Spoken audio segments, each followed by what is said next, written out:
दिसंबर 7, 8, 9 की जो एनर्जीज हैं, ये बहुत ही ट्रांसफॉर्मेटिव है। आप सबने महसूस किया होगा कि सडनली एक ऐसा शिफ्ट जो कि या तो नेगेटिविटी को पूरी तरह से हटा रहा है या पूरी तरह से ट्रांसफॉर्म कर रहा है।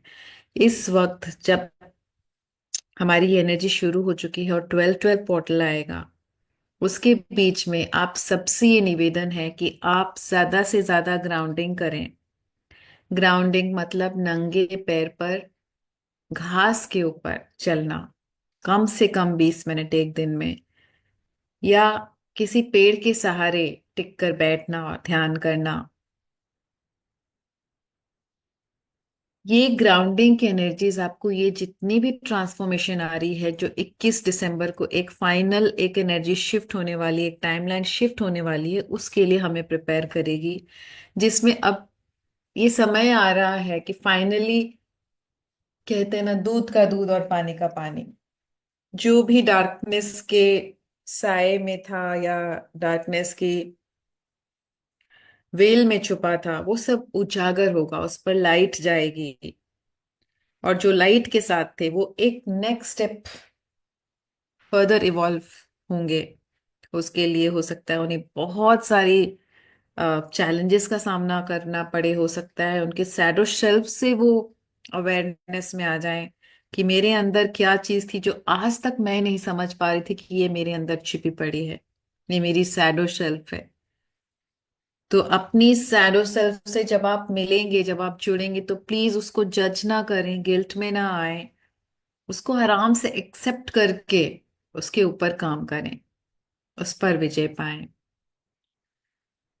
तो सभी अवेकनिंग के लिए तैयार हो जाएं, सभी एक नेक्स्ट लेवल ऑफ इवोल्यूशन पे जाने के लिए तैयार हो जाएं। और प्लीज ये तीन चीजें, आपसे बहुत बहुत विनम्र निवेदन है, ये तीन चीजें आप करें ही करें। पहला, नंगे पैर घास पर चलना है दिन में किसी भी समय। दूसरा,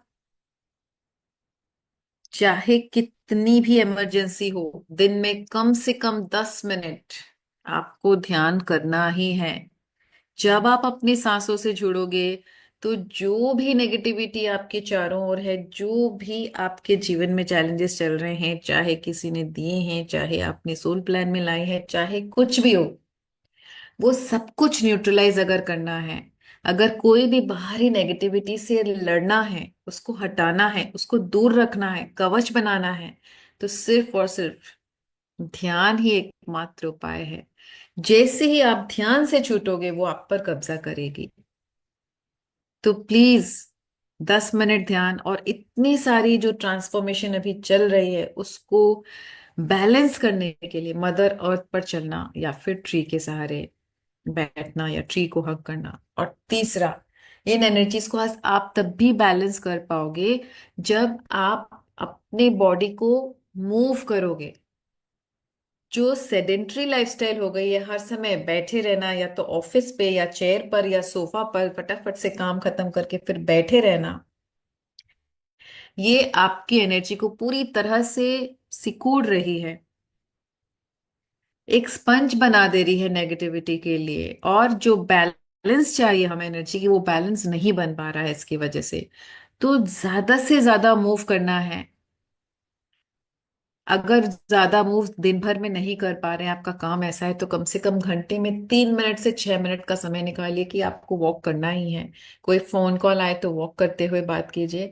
कम से कम आधा घंटा अपने रूटीन में एक्सरसाइज लाइए, जितना आपसे हो सके उतने अपने आप को मूव करिए। क्योंकि बॉडी की जो एनर्जी सेंटर्स है वो इससे एक्टिवेट होगी।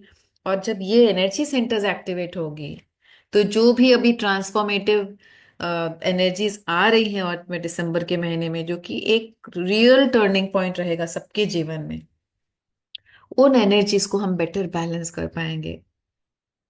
और चौथा और सबसे इम्पोर्टेंट, बहुत सारे एंटिटीज, बहुत सारे लोग जो आसपास हैं, वो किसी लोअर फ्रीक्वेंसी के चक्कर में आकर, किसी एंट्रैपमेंट में आकर ऐसे हो गए हैं। अगर आपके साथ बहुत बुरा किए हैं या बहुत आपके साथ में नाइंसाफी हुई है, उनको रिलीज कीजिए, उनको माफ कीजिए, आगे बढ़िए।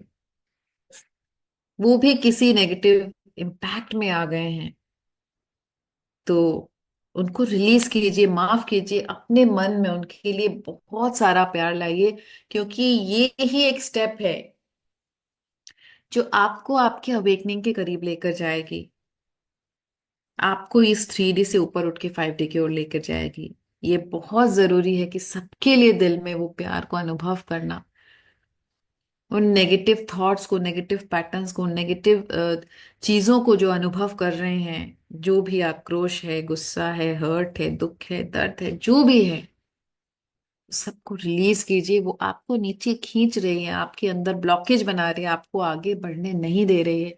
आगे बढ़ना है तो इसको रिलीज करना ही पड़ेगा। यही सोच के रिलीज कर दीजिए कि जो भी वो नेगेटिव है, नेगेटिविटी है सामने वाले के अंदर, वो बेचारा खुद ही किसी एंट्रैपमेंट में आ गया है, और ये जानबूझकर किया गया है ताकि हम अपनी स्पिरिचुअल जर्नी में और स्ट्रांग होकर उभरें, हम अपने आध्यात्मिक उन्नति को थोड़ा और सक्षम बना सकें। इसलिए ये सारा कुछ प्लान्ड है फ्रेंड्स, विश्वास मानिए, ये सब कुछ प्लान्ड है। तो आगे बढ़िए, इससे रिलीज कीजिए, माफ कीजिए,